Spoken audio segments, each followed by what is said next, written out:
မြစ်ဆိုရင်တစ်မျိုးတည်းမဟုတ်ပဲပဇွန်နဲ့ပဲတွဲစားမှပြည့်စုံတယ်လို့ထင်တဲ့သူတွေရှိလား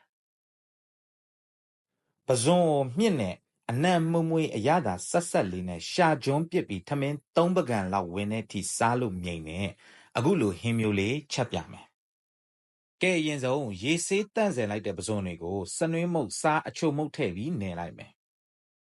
တန့်စင်ပြီး15မိနစ်လောက်ပြုတ်ထားပြီးသားမြစ်ကိုလည်းဒါမျိုးလေးတွေလှီးထားမယ်ကြက်သွန်ဖြူနဲ့ငရုတ်သီးစိမ်းတွေကိုလည်းဒါမျိုးလေးအသင့်လုပ်ထားလိုက်မယ်โอเคစချရအောင်အိုးထဲစီထည့်ပြီးဟိုဒီရှိတ်မယ်ကြက်သွန်နီထည့်မယ်ပြီးရင်ကြက်သွန်ဖြူထည့်မယ်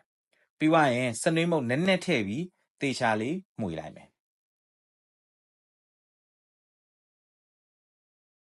ပြီးရင်ငရုတ်သီးမုတ်နဲ့မဆလာထည့်မယ်အယောင်ကနန်းဆန်ပြီဆိုရင်ပဇွန်ထည့်မယ်ဗျာ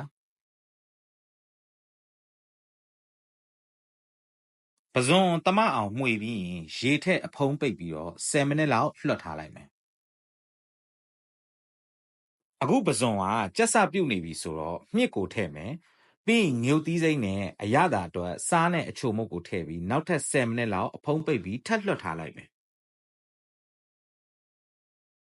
ကဲအခုနောက်ဆုံးရေလဲခမ်းပြီးအားလုံးလဲကြက်သွားပြီဆိုတော့အဖုံးပိတ်မီးဖို့ပိတ်ပြီး9မိနစ်လောက်နှက်ထားပြီးရင်စားလို့ရပါပြီချက်စားကြည့်ပါအရန်ကောင်းပါတယ်